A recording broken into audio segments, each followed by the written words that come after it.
né? Então a gente vai falar um pouco sobre questões básicas da parasitologia. Mas a primeira coisa que vem à cabeça é: o que diabos é parasitologia? O que vocês acham? O que vocês acreditam que é uma parasitologia? O que significa isso? Para que serve essa merda? Só para encher a cabeça da gente de coisa, de nome esquisito? O que é parasitologia para vocês? Alguém me ajuda? Pode mandar até por texto se quiser, sem problema. Quiser ligar o microfone, fica à vontade. Estamos aqui para isso também. E aí? O que é parasitologia para vocês? Alguma coisa que a gente tem que prevenir? Também. O que mais? Só isso? Estudar os parasitos? E o que são os parasitos?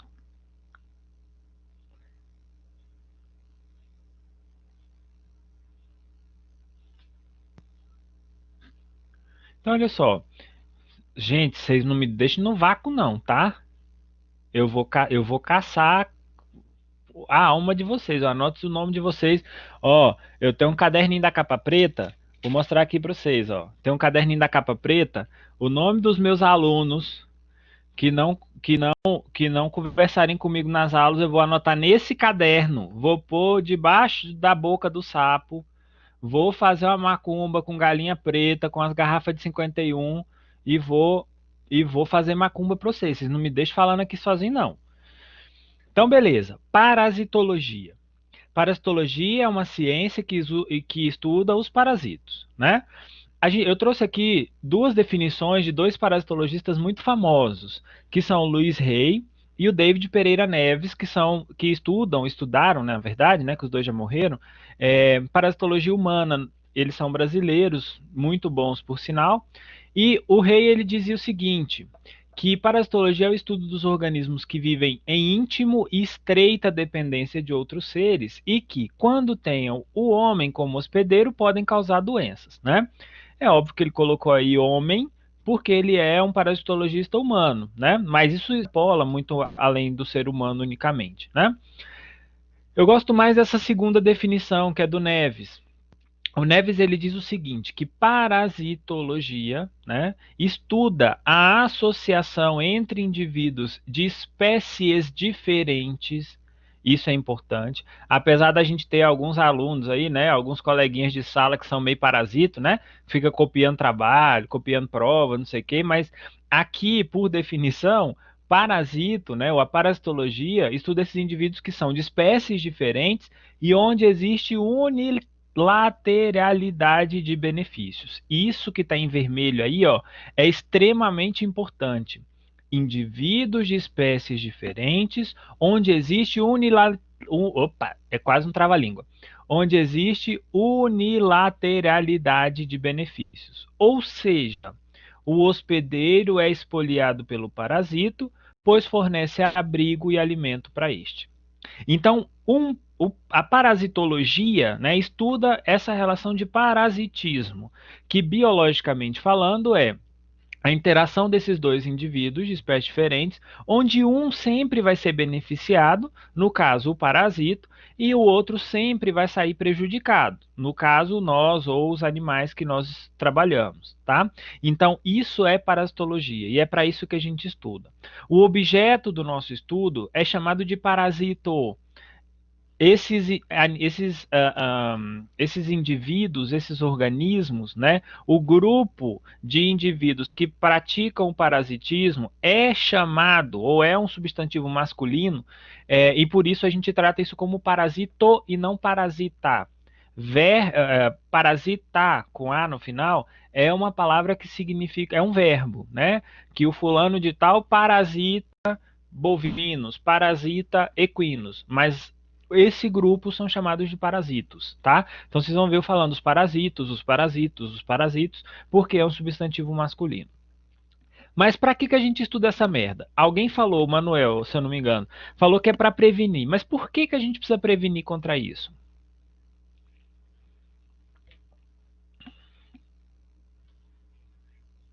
Por que eu tenho que prevenir parasito? Por que eu tenho que prevenir essas infecções parasitárias? Manuel, aqui não é igual aqueles joguinhos que você pode responder só numa palavra, não. Pode responder, pode ligar microfone se quiser, pode ficar à vontade. Nosso tempo aqui é para Beleza, todo mundo falar. beleza. Eu Ah, acredito o seguinte, que é a prevenção de parasitar mesmo, prevenir que parasite os animais para evitar que eles transmitam doenças, que eles transmitam infecções, que eles parasitam. Vou dar um exemplo assim, o barbeiro, doença de Chagas, que ele possa uhum. sair parasitando um rebanho inteiro, por exemplo. Evitar isso. Exatamente. O barbeiro ele não parasita um rebanho, mas, por exemplo, numa população de pessoas, isso pode se tornar um Assim, estrago, né? foi um Assim como se exemplo, né? tornou um tempo atrás. Aham, beleza. E é exatamente isso. Olha só, eu trouxe alguns dados aqui, não são os mais atuais, mas são dados de parasitos em seres humanos. Olha só que loucura. Isso é dado de 2015, se eu não me engano, então acaba sendo um pouco, né? Não é tão antigo assim. Olha que loucura. Se a gente fizer um quadrado aqui, ó, ao redor dessa galera, tudo isso aqui é gente que morre por conta de alguma doença parasitária no mundo inteiro. Então, se eu pensar que hoje, né, se eu pensar que num ano morrem 2 milhões de pessoas de malária, por exemplo, né, todos os dias morrem algumas pessoas de malária, certo? A gente se incomoda e a gente está muito preocupado e deve ficar, né, por conta do coronavírus, mas caramba, olha o quanto de gente morre todos os anos por conta de doenças parasitárias que são, em teoria, facilmente controláveis. Se a gente tivesse um bom trabalho político mesmo, né, para tentar controlar esses parasitos, talvez a gente não teria um cenário tão trágico. Então, é por isso que vocês, futuros médicos veterinários, né, que vocês têm que saber de tudo isso. É por isso que a gente senta aqui e fica 90 horas falando de uns bichinhos chatos, mas porque eles causam um monte de doença e não tem como a gente prevenir, não tem como a gente controlar se a gente não conhece.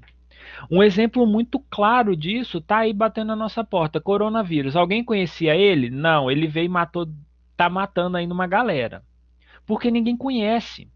Outros, por exemplo, a malária, a gente conhece plasmódio, a gente sabe como controlar, a gente sabe como tentar, né, pelo menos controlar, mas e aí? Por que que a gente não trabalha para isso? Porque o povo, mesmo tendo um monte de conhecimento disponível, ninguém quer estudar isso, né? Foi até uma coisa. Só um momento, Manuel.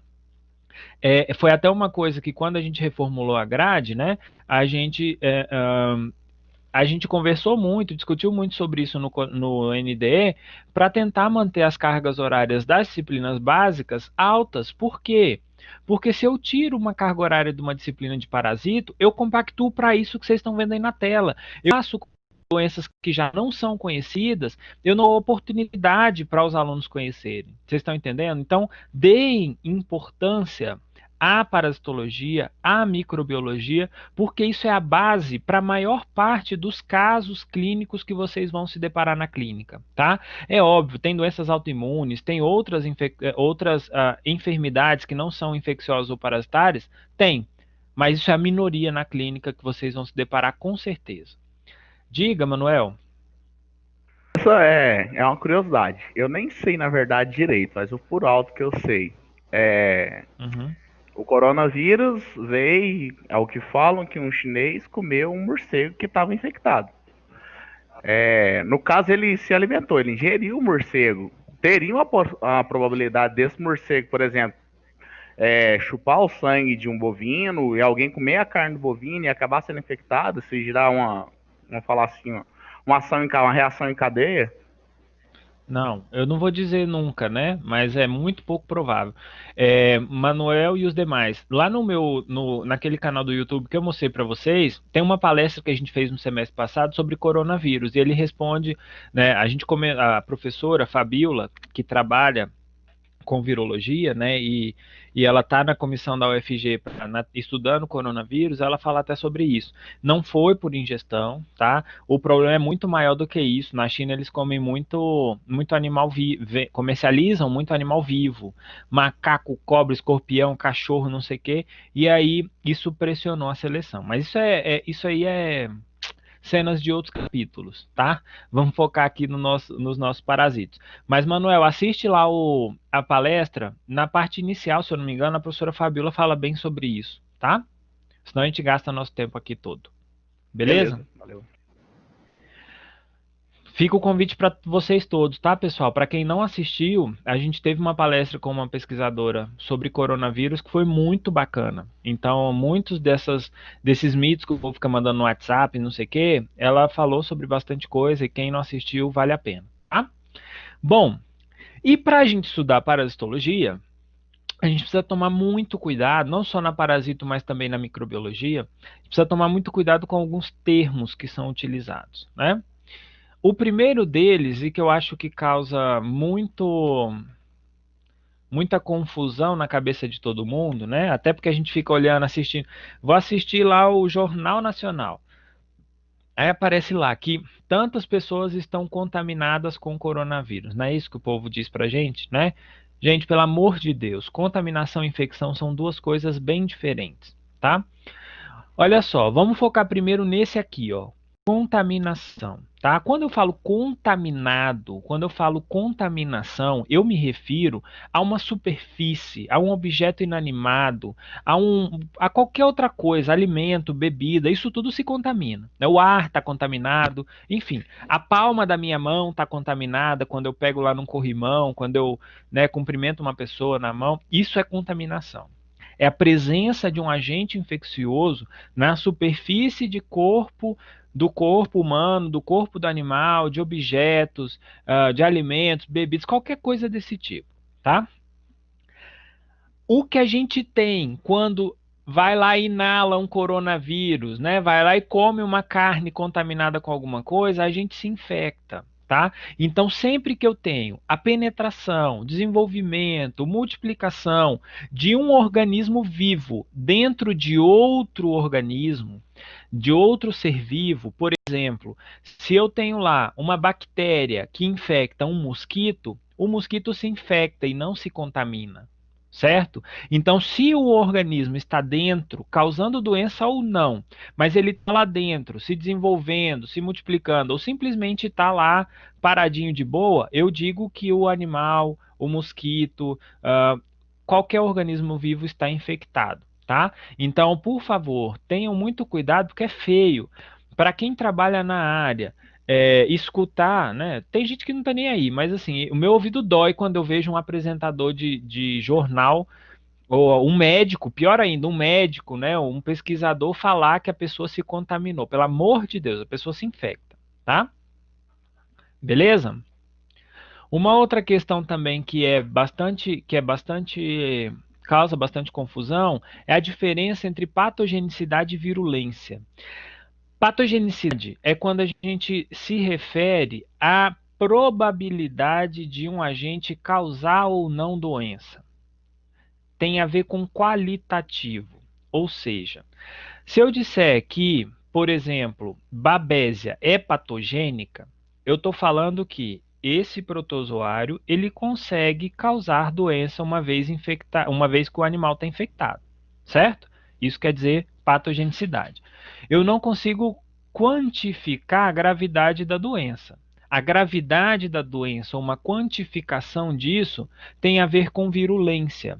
Então, a patogenicidade, eu consigo saber se aquele agente causa ou não doença. Por exemplo, vocês acham que Lactobacillus regulares, que vem lá como é que é o nome? No Activia, ele é patogênico?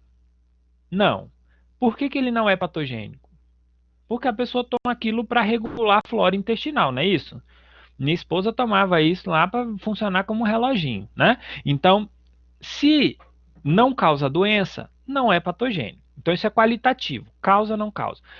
Quando eu falo que um uma cepa de babésia, uma bactéria, um vírus, qualquer coisa, é altamente virulento, quer dizer que ele causa doenças graves. A gente pode quantificar isso como mortalidade. Então, um agente altamente virulento é aquele que vai matar mais pessoas ou vai trazer mais casos graves de uma determinada doença, tá? Às vezes, do mesmo parasito, do mesmo agente, a gente pode ter variações de gravidade, né? A gente vê, por exemplo, os vírus da gripe, por exemplo. Uma hora a gripe causa uma doença bem tranquilinha, uma outra hora a pessoa morre por conta de uma gripe normal, né? Então, essa basicamente é a diferença de patogenicidade e virulência.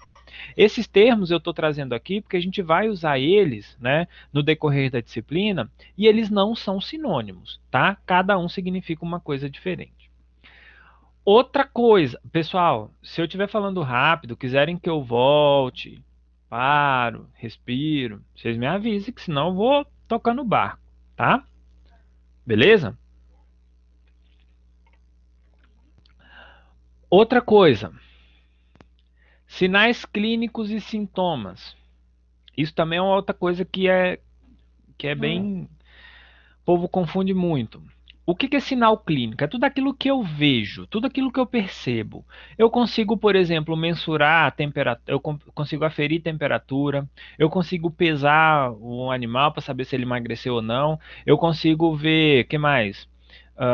Se o animal está claudicando, eu consigo ver se tem alguma lesão, se tem alguma fratura, sem que ninguém me diga nada. Eu, no exame clínico, eu consigo detectar. Isso é chamado de sinal clínico. Sintoma é tudo aquilo que o paciente relata. Então você vai no médico, você fala assim, doutor, né? Porque eles são doutores.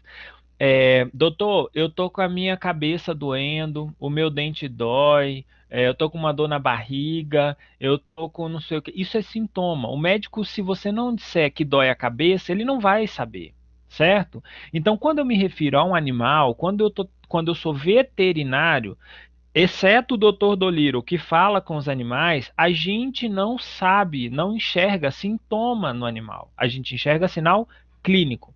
E se eu falar em alguma vez sintoma aqui, vocês me corrijam, porque está errado. Animal só tem sinal clínico, não tem sintoma, tá? Mas seres humanos têm sinal clínico, óbvio. Eu olho lá e vejo, né? Consigo aferir a temperatura, tudo mais. Mas eles relatam muitas coisas que o médico não consegue ver, tá? Bom, e aí a gente passa para uma outra parte. Tudo bem até aqui, pessoal?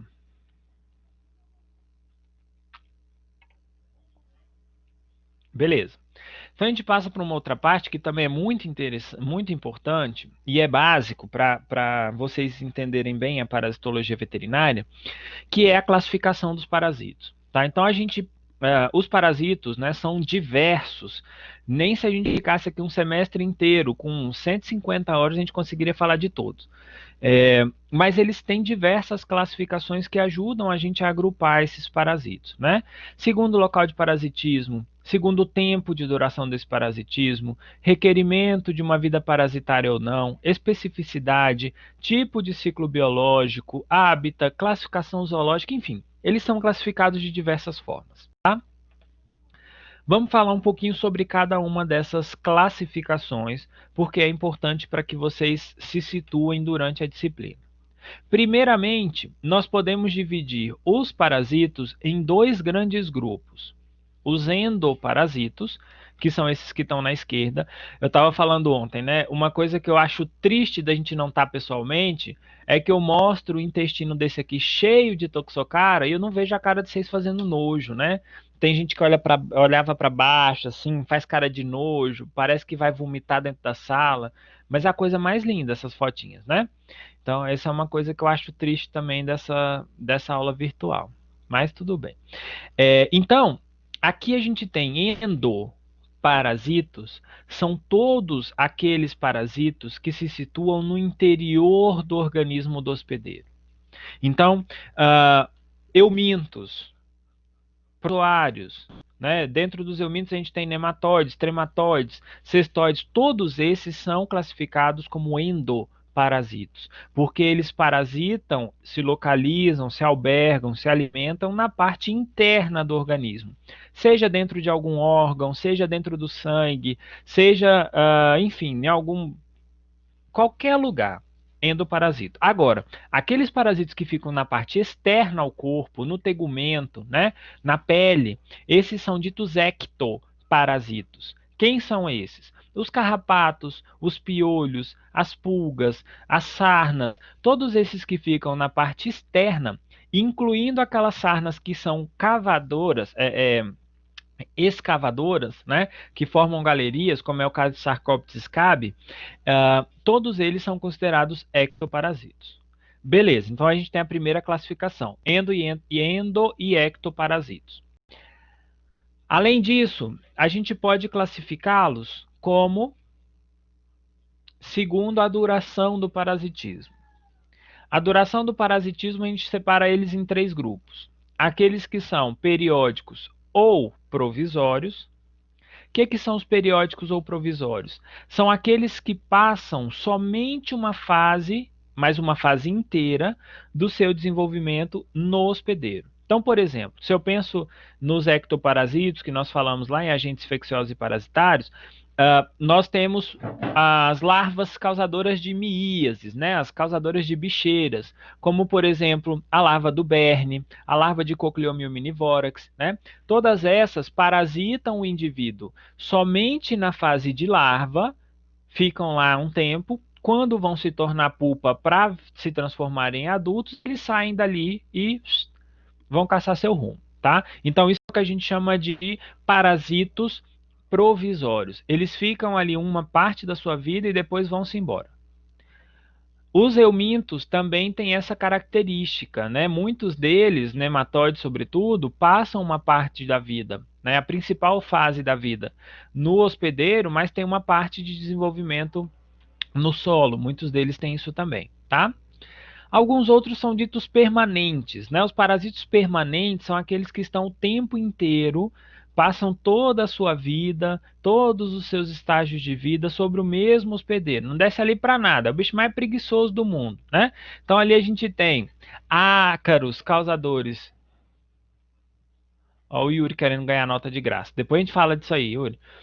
Então a gente tem ácaros causadores de sarna, como por exemplo o Demodex. Nós temos os piolhos, né?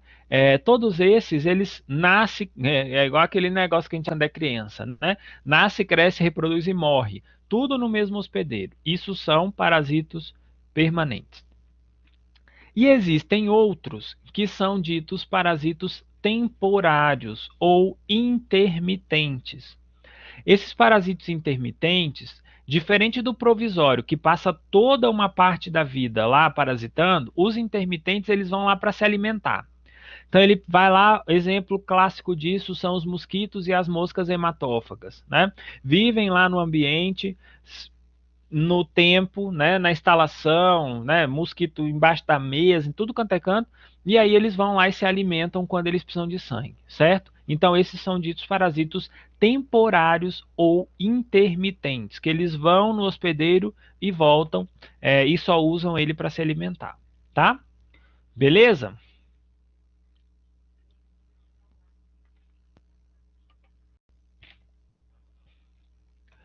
Bom, quanto ao requerimento de uma vida parasitária, os parasitos eles também são classificados em obrigatórios, que são aqueles que obrigatoriamente precisam de um hospedeiro, tá? Então é aquele parasito que, se não tiver um hospedeiro, ele morre. Vou falar que o carrapato fica lá 3 anos depois, eu levei um cachorro lá, tinha carrapato ainda. Mentira. Os que tinham já morreram. Por quê? Porque se não tiver hospedeiro, se não tiver fonte de alimento, como é que esse bicho vai sobreviver? Não tem como, né? Então, esses parasitos obrigatórios, eles requerem obrigatoriamente um hospedeiro, senão eles não sobrevivem.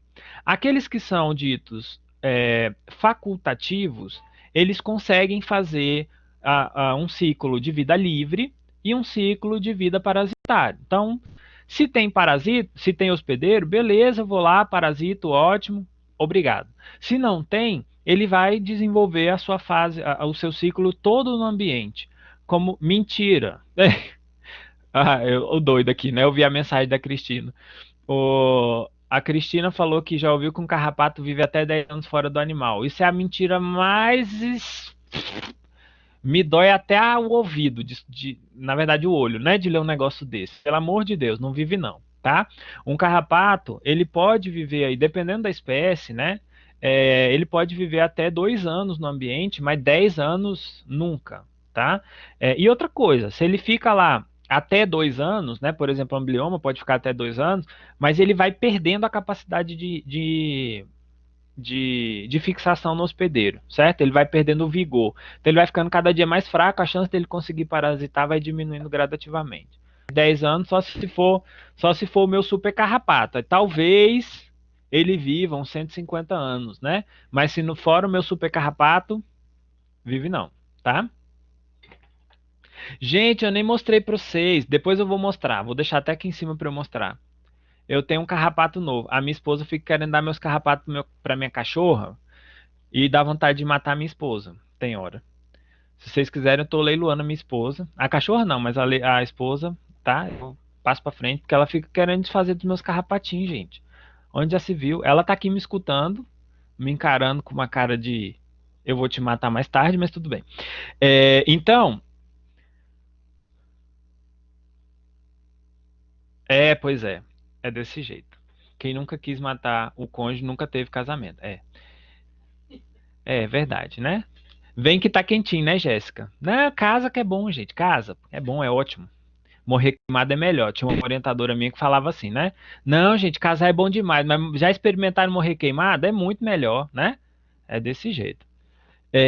Então, e aí, pessoal, além dos facultativos, né? Eu tava falando dos facultativos, a gente tem aqui. Ninguém avisa não. Ninguém avisa não, só depois que você cai.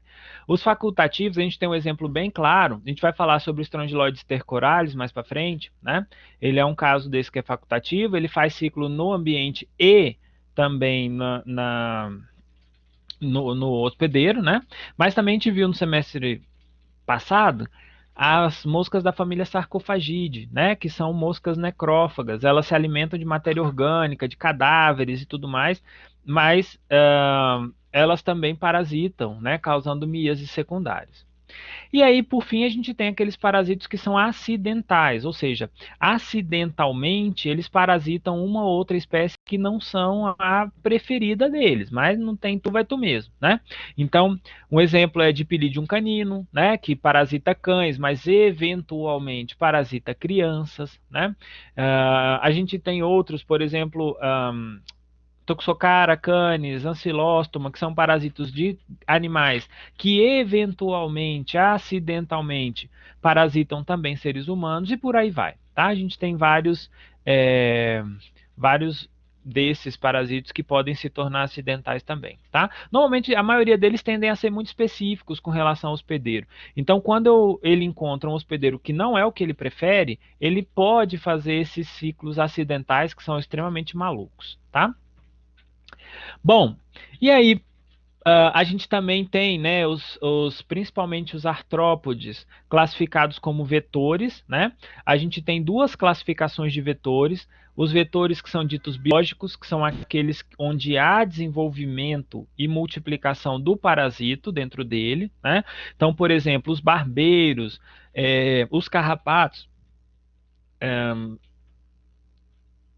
atuam, né, como vetores biológicos, né? Eles também atuam como hospedeiros, mas eles podem ser classificados como vetor biológico. E, por exemplo, quando eu penso numa mutuca, quando eu penso no instrumental cirúrgico mal esterilizado, numa agulha ou qualquer coisa desse tipo, isso pode agir como vetor mecânico, né, onde não há desenvolvimento ou multiplicação. Nesse caso aqui, a gente está falando exclusivamente de artrópode ou molusco, né? Normalmente, quando é um objeto inanimado, ao invés de a gente chamar isso de vetor, a gente considera como um fômite, tá? Mas age da mesma forma, tá? Bom, e aí a gente pode classificar também os parasitos, né, com relação à sua especificidade parasitária e ao seu tipo de ciclo biológico. Isso aqui eu vou repetir com vocês muito, demais da conta até o final, né? Então, primeiro a gente pode classificá-los em parasitos estenoxenos, que vem de estreito, de que eles parasitam somente uma espécie ou espécies muito próximas, como é o caso, por exemplo, de tênias, como é o caso de plasmódio, causador da malária, que parasitam ou espécie específica ou espécies que são muito próximas do ponto de vista filogenético, tá? Isso é estenoxeno. Os eurixenos são aqueles que já estão nem aí para bagaceira, né? É aquele pegadorzão, vai lá e pega em todo mundo, né? Um exemplo disso é o toxoplasma. Ele se alimenta, ó, ele consegue parasitar desde mamíferos, né, como o gato, por exemplo, que é o hospedeiro definitivo, e o ser humano, até aves, tá? Então, praticamente todos os animais domésticos que a gente tem relato são parasitados por toxoplasma. Então, todos esses parasitos que têm uma ampla variedade de hospedeiros são considerados eurixenos, tá? E aí, quanto ao tipo de ciclo biológico, daqui a pouco eu mostro os dois para vocês num ciclo para ver se fica mais claro de vocês entender, tá?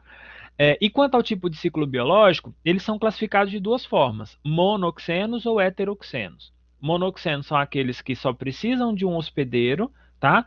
Para desenvolver todo o seu ciclo. Então ele entra lá no hospedeiro como uma fase de vida e vai todo o seu ciclo naquele mesmo hospedeiro, tá? Sai dali só para fazer alguma parte no ambiente, enfim, mas um único hospedeiro basta. Os heteroxenos são aqueles onde eles precisam obrigatoriamente de dois ou mais hospedeiros para se desenvolver. Então, nesses casos, nós temos um tipo de hospedeiro que nós chamamos de hospedeiro intermediário. Hospedeiro, para quem não entendeu ainda, é aquele indivíduo que alberga o parasito, é aquele que é espoliado, é o boi que tem o carrapato, é o ser humano que tem verme, é o cachorro que tem verme, né? Então, nós somos os hospedeiros, tá? Então, no caso dos heteroxenos, existe um hospedeiro intermediário.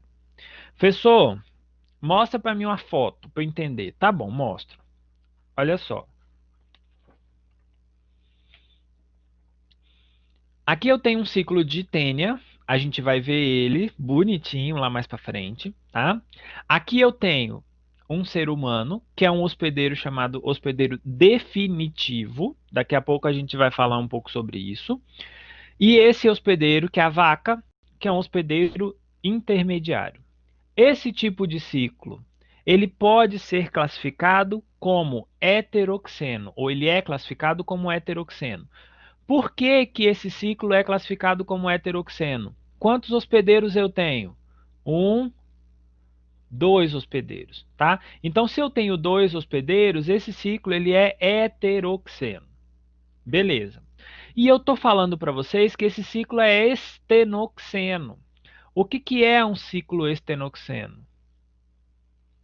Espera aí, deixa eu só ver um negócio aqui rapidão. Ah, eu esqueci de mudar a configuração do trem de vocês. Tinha alguém mexendo com a mãozinha ali, né? Pronto, já desabilitei. Senão agora alguém começa a escrever aqui no meu troço. Bom, vocês estão me ouvindo, pessoal?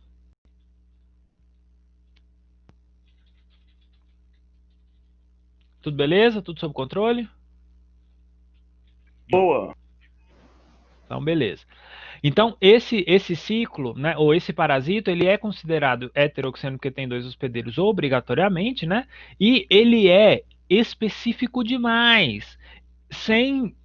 Fora da vaca ou fora do ser humano, né, nessas duas fases de vida, ele não sobrevive em outro hospedeiro. Então, por isso a gente chama ele de estenoxeno. Você não vai ver tênia saginata, assim, a gente pode ver raramente, mas não desenvolve o ciclo, ele não vai para frente, tá? Já tem relatos, enfim, mas você não vai ver o ciclo se desenvolvendo sem que haja homem e bovino para esse ciclo, tá? Então por isso ele é estenoxeno e heteroxeno. Agora, esse outro ciclo aqui, ó, é o ciclo de tricúris.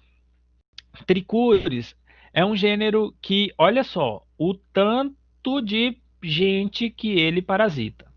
Parasita cão, suíno, gato, ser humano, bovino, outros pequenos ruminantes, enfim. Então eu posso dizer que esse parasito é um parasito eurixeno. O que significa isso? Esse parasito ele não é específico, tá? Então, normalmente todas as doenças que têm caráter zoonótico, né, os parasitos que causam zoonose, todos eles são eurixenos. Por quê? Ele não tem especificidade mesmo, ele vai em qualquer um e pronto, acabou. Da mesma forma que toxoplasma, né? Toxoplasma ele vai para uma galera diferente. Então ele também é eurixeno. Agora, esse ciclo ele é monoxeno. Por quê? Ah, gente, para quem nunca viu um ciclo biológico na vida, tá? Desculpa, prazer, isso daí é um ciclo biológico. Um ciclo biológico é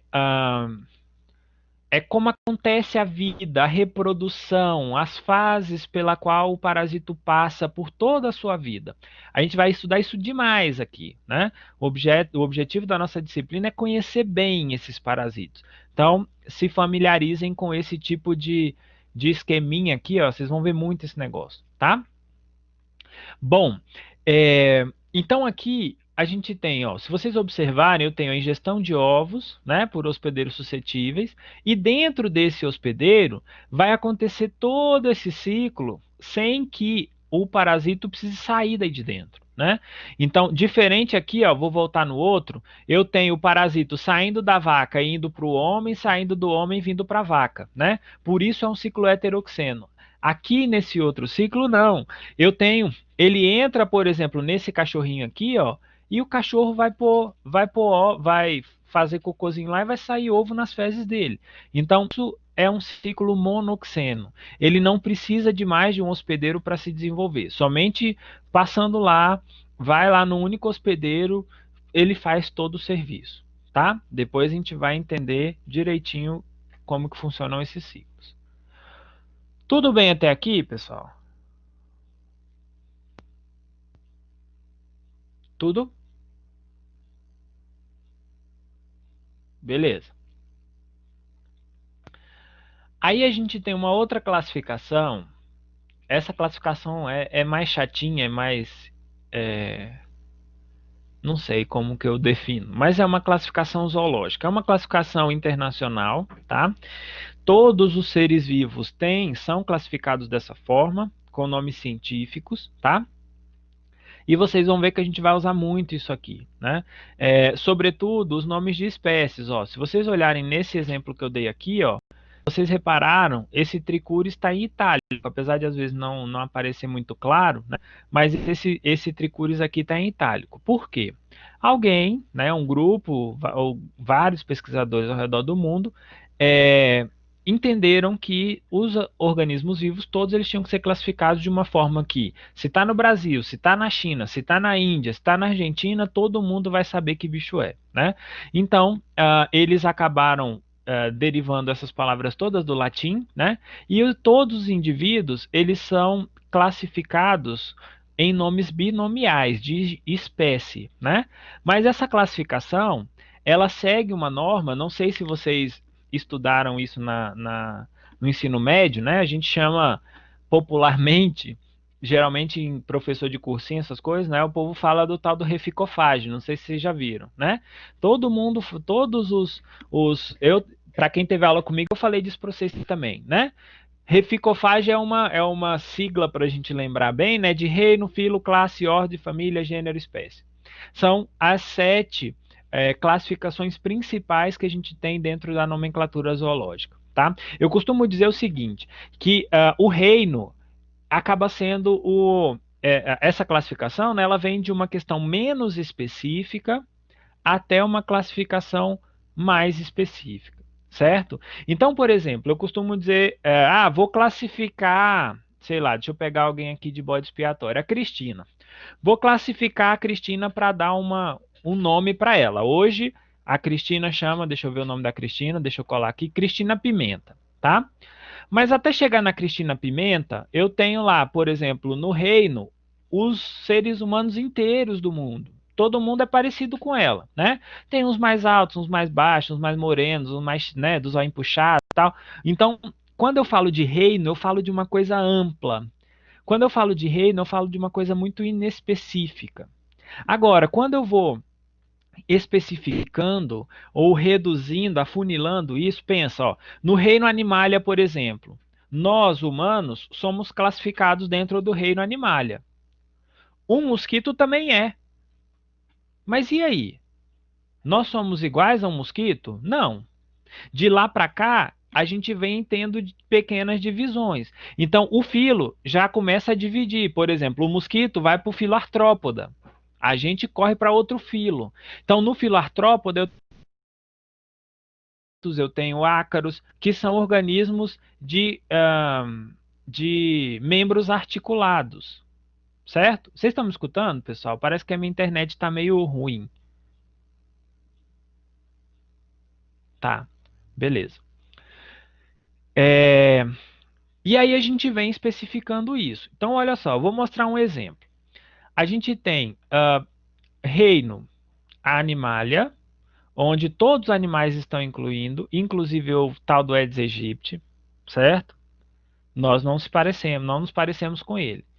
Eu vou afunilando, falo, não, artrópoda, filoartrópoda. No filoartrópoda a gente tem ácaros, a gente tem um monte de artrópodes, que são esses de patinhas articuladas, né, multiarticuladas.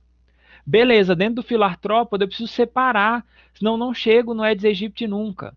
Então eu vou separar, olha, uma galera vai para a classe ácare, aí eu tenho todos os ácaros, tenho sarnas, tenho lá os carrapatos. A classe insecta, que eu tenho os insetos, moscas, mosquitos, barbeiros, né, todos esses. E assim vai até chegar na espécie, que é o que normalmente a gente usa. Gênero e espécie.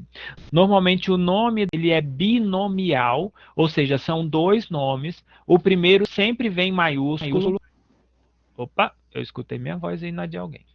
O primeiro sempre vem maiúsculo, o segundo nome todo minúsculo, e esse nome de gênero e espécie, eles precisam ser destacados do resto do texto. Quando a gente digita, ó, aqui está em itálico. Quando eu faço manual, eu vou lá e coloco um sublinhadinho embaixo dele, tá? Então, para todos os parasitas eu vou mostrar para vocês. Olha, esse daqui é da classe insecta, da ordem Diptera, da família Culícide, do gênero tal, da espécie tal. Então eu vou afunilando até chegar no tal do Aedes aegypti, que é esse pretinho cheio de manchas brancas, né, que transmite dengue, não sei o que, não sei o que. Tá? Então, isso é o que a gente chama de classificação zoológica. São nomes derivados do latim que a gente usa para identificar todos os organismos vivos presentes no mundo. Vocês vão ver isso aqui, vocês vão ver isso na microbiologia ou em qualquer outro lugar que vocês forem estudar espécies, tá? Quem vá me fugiu. Quando vocês forem ver animais silvestres, por exemplo, disciplinas de animais silvestres, vocês vão ver isso, né? Então, todo lugar vocês vão ver, se deparar com esse tipo de nomenclatura, e é importante que vocês entendam da onde vem. Tá? Uma outra questão importante, que é bom vocês terem bastante atenção, não sei se vocês repararam, tem alguns lugares que eu trago aqui, ó, como um SP ou um SPP, né? Cadê aqui o SPP, ó? O que significa isso, professor? Olha só, quando eu trabalho com algum parasito que eu não especifico a espécie, porque deixa eu voltar aqui, ó. Aqui eu tenho Aedes, que é gênero, e aqui eu tenho Aegypti, que é a espécie, certo? Quando eu não quero especificar, ou estou falando do gênero como um todo, né, de um grupo muito maior de parasitos, eu posso tratar ele como gênero. Então, eu trago aquele SP ou SPP para simbolizar para quem está lendo de que eu não estou falando de Aedes aegypti, estou falando de Aedes, qualquer coisa, né? E aí eu tenho diferença. Quando eu uso SP, quando eu uso SPP. O SP a gente usa quando vai falar de uma espécie que eu não sei qual é, mas que pertence ao gênero, por exemplo, Quitenocephalides, que é um gênero de pulga, né? Então, peguei uma pulga do meu gato, olhei no microscópio, vi que tem lá, né, os quitenídeos, pronto, é Quitenocephalides. Mas e aí? É Quitenocephalides canis, é Quitenocephalides felis, é o quê? Então, não sei. Então, eu trato como Quitenocephalides sp. Então, isso significa espécie. no singular.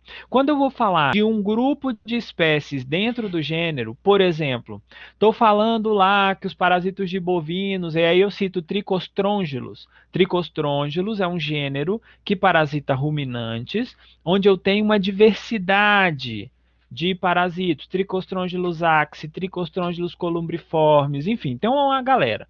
Se eu estou falando do gênero como um todo, me referindo em espécies no plural, a gente trabalha isso com SPP, tá? Isso daí não vem itálico, não vem destacado do texto, não vem sublinhado, nada disso, tá? Então sempre o nome, gênero ou espécie vem sublinhadinho, destacado do texto, o SP ou SPP não, tá? Tudo bem até aqui, pessoal? Alguém quer contar uma piada, falar alguma coisa? Não. Beleza? E aí, ó, aqui a gente tem uma classificação desses parasitos, né? Então, os eumintos, né, que são todos, agora isso aqui mudou, é do reino Metazoa, mas a gente tem vários tipos de vários filos, classes, enfim, que são responsáveis, né, ou que englobam todos os eumintos.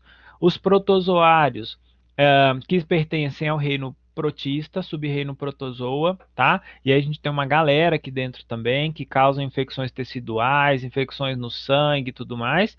E os artrópodes, que são pertencentes ao filo artrópoda, onde nós temos todos os insetos, todos os ácaros que têm importância médica e veterinária, tá?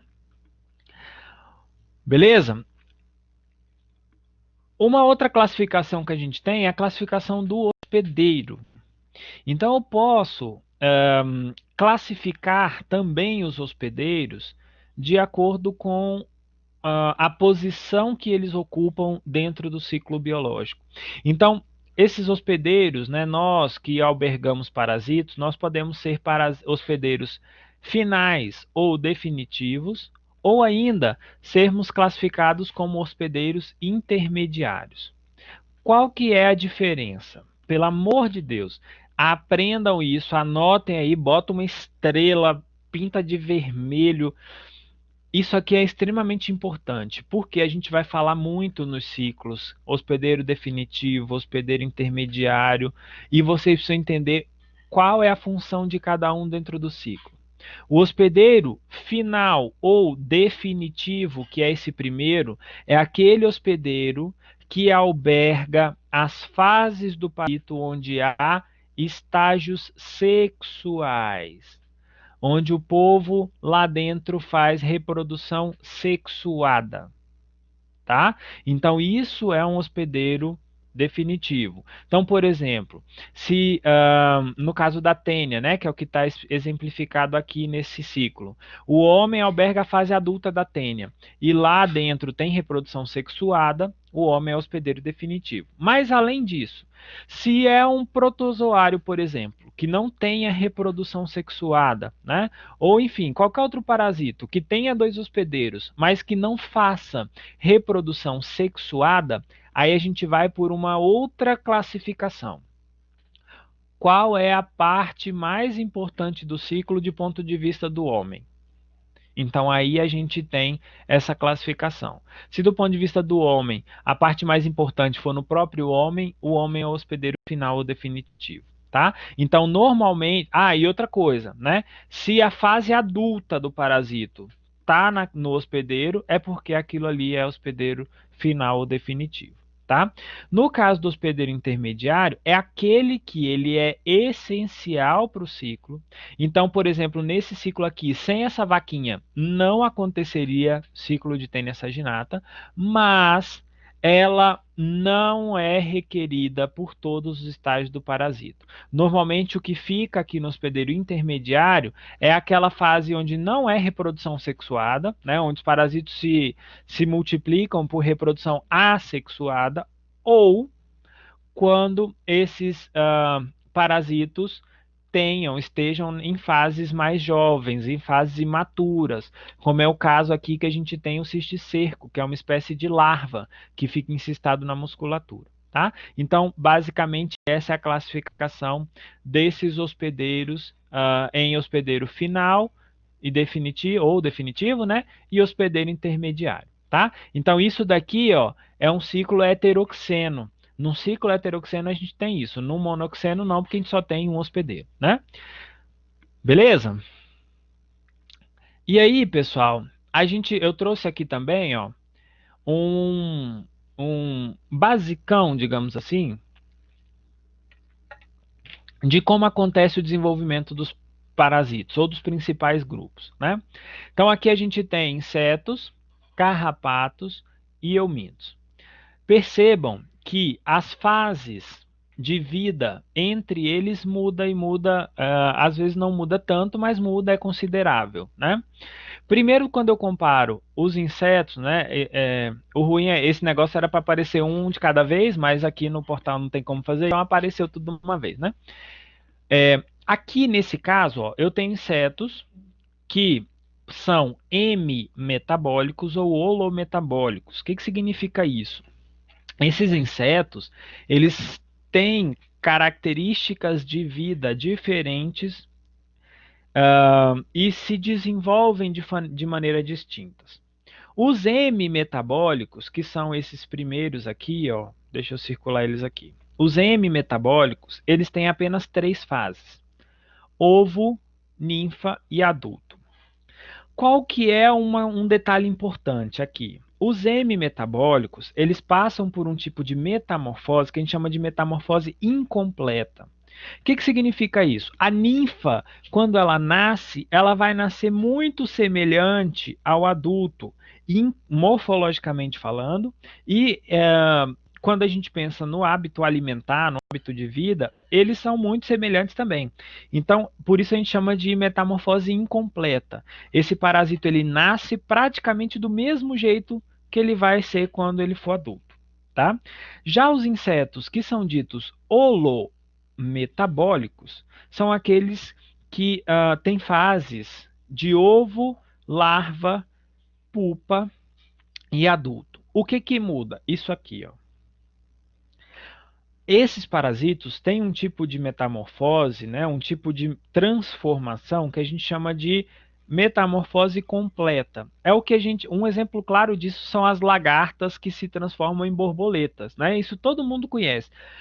A lagarta é uma fase de larva, né? Fica lá, né? Se alimenta de folha, não sei o que, é feia pra caramba, todo mundo quer matar, mas a borboleta todo mundo acha bonito, né? Sendo que é tudo o mesmo parasito. Então, nesse caso, quando ela passa por essa transformação de pupa, né?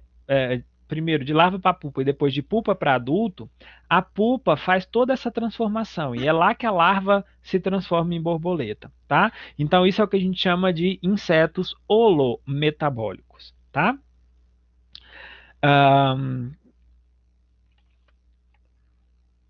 Bom, e aí os eumintos têm fases de ovo, larva e adulto, né? No caso dos eumintos, a gente vai falar disso na semana que vem, mas na semana que vem não, lá mais para frente. Mas eles têm várias fases larvais. Então tem L1, L2, L3, L4, L5, né, para a maioria deles, até se tornarem adultos, machos e fêmeas. E no caso dos carrapatos, um detalhe importante, né, carrapatos e ácaros, de maneira geral, ácaros causadores de sarna, eles não podem ser classificados como holo e hemimetabólicos, tá? Pelo amor de Deus. Essa classificação de holometabólicos e hemimetabólicos só acontece para insetos, tá? Você, professor, o carrapato é holo ou hemimetabólico? Nenhum dos dois, porque ele não é inseto, ele é um ácaro, tá? Então isso não é aplicado, essa classificação não é aplicada para os carrapatos. Mas os carrapatos, eles têm fases de ovo, larva, ninfa e adulto, tá? E no caso dos carrapatos, eles nascem e crescem muito semelhantes, mudam muito pouco com relação à morfologia, muito pouco assim, né?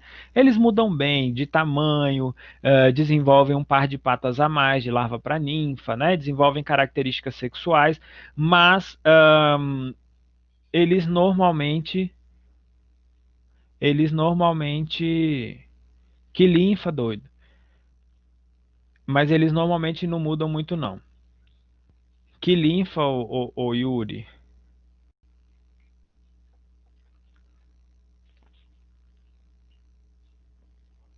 Por quê? Já te pegaram?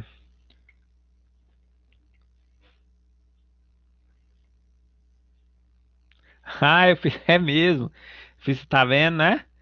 Ó, isso daí, eu nem me lembro mais o que que foi que aconteceu, mas eu lembro que eu mandei você pesquisar um negócio mesmo, né?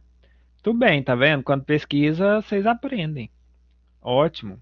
Eu nem lembrava disso. É...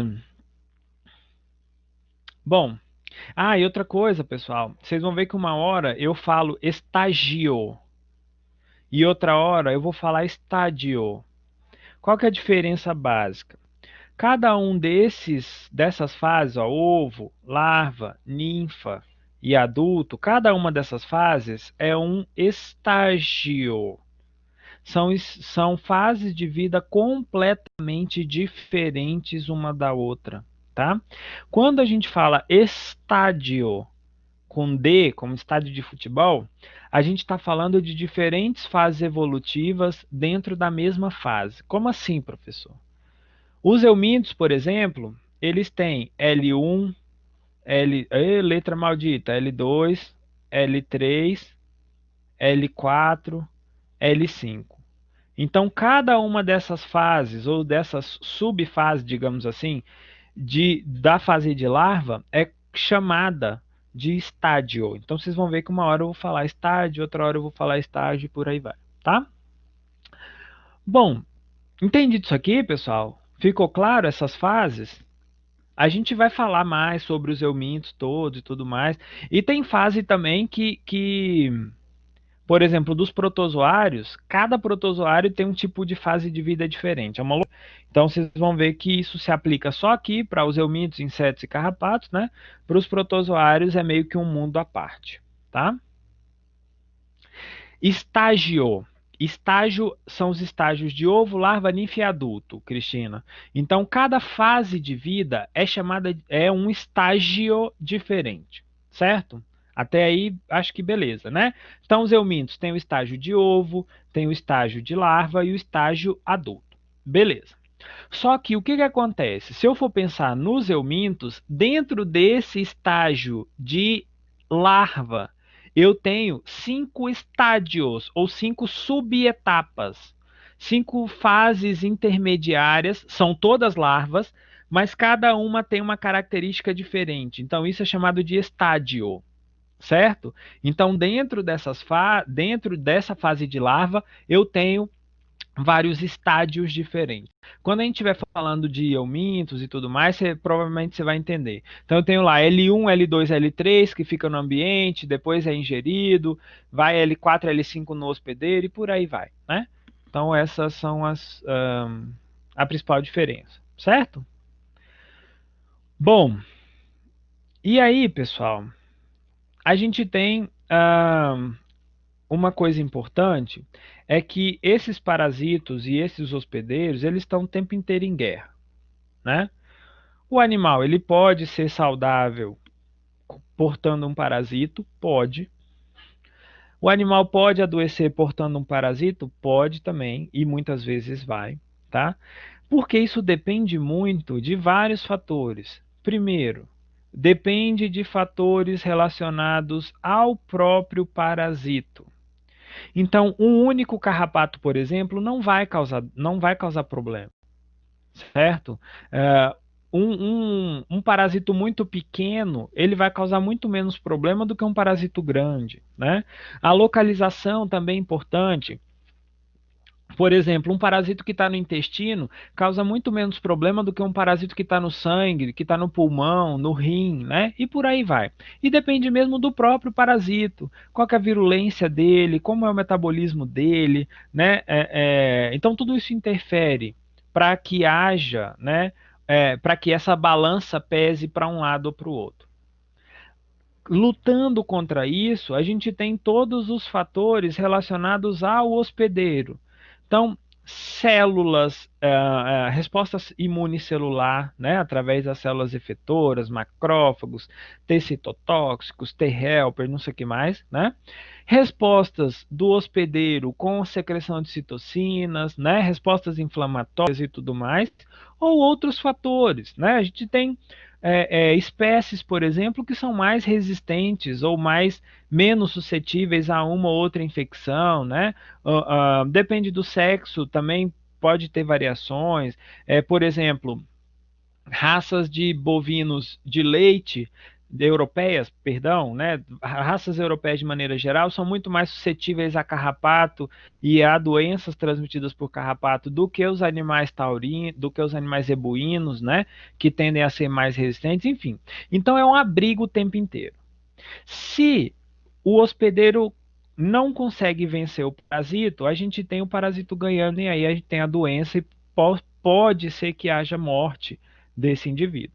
Agora, se o hospedeiro responde bem, controla o parasito, ou melhor ainda, consegue eliminar o parasito, aí esse animal fica saudável, tá? Então, boa parte das doenças parasitárias, muitas delas, né?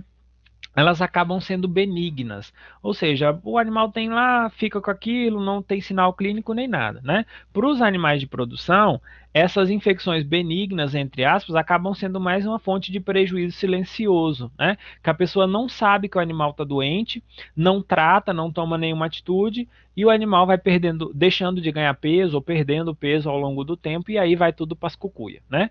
Então, essa relação parasito-hospedeiro é mesmo uma briga sobre as questões relacionadas ao hospedeiro e as questões relacionadas ao parasito. A gente vai focar aqui todas as questões relacionadas ao parasito, né? Virulência dele, onde ele fica, né? O hábito de vida, por onde ele passa, qual é o ciclo biológico, é isso que a gente vai falar na disciplina, tá? Mas, professor, até agora, né, você mostrou lá um ciclo chato pra caramba, né? Tem uns negócios, uns nomes esquisitos que você falou aí. Pra que que a gente estuda isso? Eu, como médico veterinário, pra que que eu preciso conhecer um ciclo biológico, né? E eu, assim, a minha formação, né, de mestrado e doutorado, desde a graduação, na verdade, ela é muito voltada para parasitologia. Eu, quando estava na graduação também, eu não vi importância nesse negócio, não. Vou mentir para vocês, não, né? Quando estava lá na graduação que eu fiz parasitologia, eu falei, não.